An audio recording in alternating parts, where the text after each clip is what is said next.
O yun, nandito kami sa spot. Gumawa ako ng sit-up na pang dory. Kain natin yung taba ng baka. Tapos karne, yung ulam namin kanina. Taba ng baka, tapos karne, tapos yung balon-balunan ng manok. Mamaya natin isisit up yung pang karpa, saka pang bula, pang tilapia. Uwan tupit. Tama natin si Master T. Palit ko muna. May agis na natin yung pangduri. Tinali natin para sigurado. 10 kilo mamaya, abangan nyo. Wow! Muntik nang tinakbo yung rad. Buti naabot mo. Yeah, yeah boy. Sige. Fish on. Putang na. Buti naabot niya pa yung rad. Uy. Ipak, kasama mo ni Dre, kasama mo ni.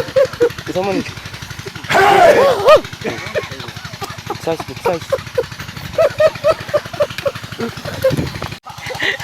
Masang ba? Nakawala ba? Nakawala.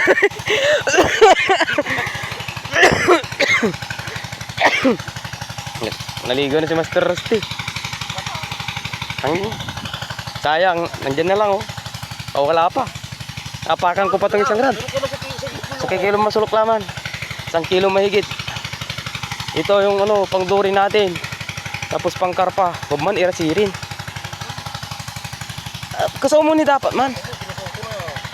Nanti di mamuyor ni. Ha? Agaman makakalis. Kasama lang ba? Basta. Balay-bay mo tayo mo na eh. Kumakigat na na. Pang-dory lang yan. Tapos pang-karpa. Yung nahuli niya kanina. Sayang. Mapalakapak sa jeep ni. Pati bulati kinakagat dito. Pagod na yung kumakagat. Naman si Master Rusty. Pero hindi na nag-dive sa ngayong pagkakataon na to. Taas natin itong maliit.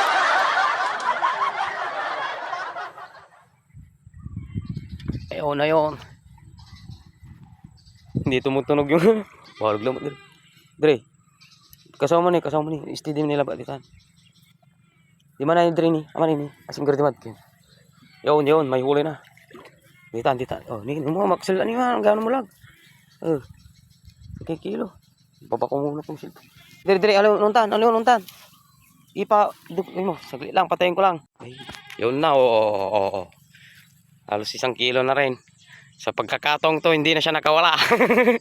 Hindi na, mako na. Sananitan, balag may naman. Uyan na. Matawag na si Mrs. Ibalit na hindi na zero. Sayang nga lang yung malaki kanina. Ay. Talagang hindi pa panahon. Ay, may bulbalo yung